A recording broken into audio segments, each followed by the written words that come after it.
گناہ سے رکنا اور نیکی کو حاصل کرنا یہ بندے کے اپنے ہی حق میں بہتر ہے، اور قرآن انسان کو نیکیوں کے نزدیک کر دیتا ہے۔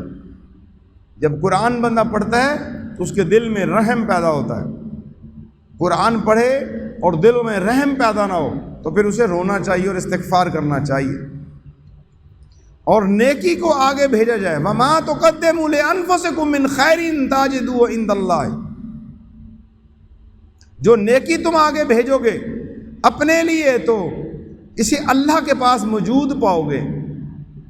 جب تم وہاں اللہ کی بارگاہ میں پیش ہوگے تم اسے وہاں پر موجود پاؤ گے۔ هُوَ خَيْرٌ وَأَعْظَمُ أَجْرًا، تم اسے وہاں پر موجود پاؤ گے، یہی بہتر ہے اور اس کا اجر بہت بڑا ہوگا۔ اس دن تمہیں اس اجر کا پتہ چلے گا۔ اور پھر اللہ تعالیٰ ایک پوری ترتیب میں سمجھا رہا ہے کہ قرآن پڑھنا ہے، نماز پڑھنی ہے، زکوٰۃ دینی ہے، قرض حسنہ اللہ کی طرف بھیجنا ہے، نیکی کو آگے بھیجنا ہے، کمانا ہے، اور پھر اس کے بعد وَاسْتَغْفِرُوا اللَّهَ، اور اللہ سے مغفرت طلب کیا کرو، اللہ سے اپنے گناہوں کی معافی مانگا کرو۔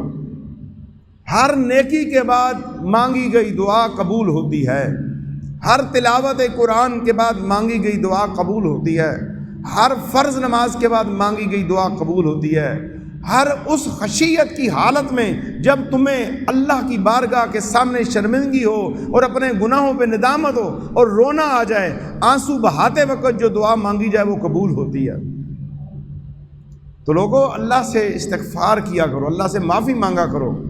ان اللہ غفور الرحیم، وہ معاف کرنے والا ہے، غفور الرحیم ہے، وہ معاف کرنے والا ہے۔ تو اللہ تبارک و تعالی نے قرآن ہمیں اس لیے دیا کہ ہم اس کو پڑھیں اور اس پر عمل کریں۔ اگر ہم اسے پڑھتے نہیں اور اس پہ عمل نہیں کرتے تو پھر کوئی فائدہ نہیں زندگی میں۔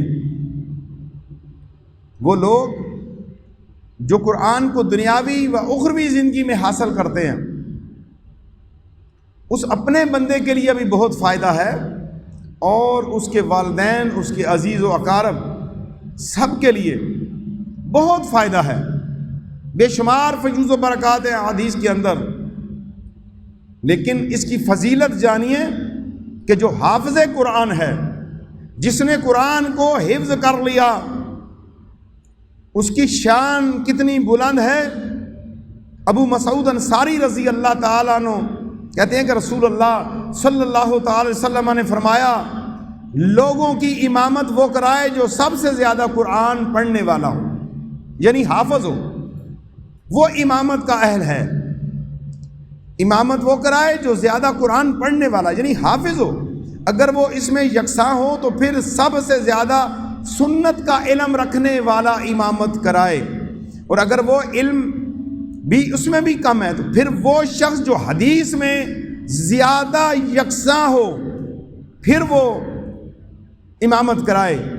اگر یہ بھی نہیں تو پھر جو سب سے پہلے اسلام میں ہجرت کر کے آیا ہے، اگر ہجرت میں برابر ہوں تو سب سے پہلا اسلام لانے والا، یہ امامت کے اصول ہیں، اور جس میں پہلا درجہ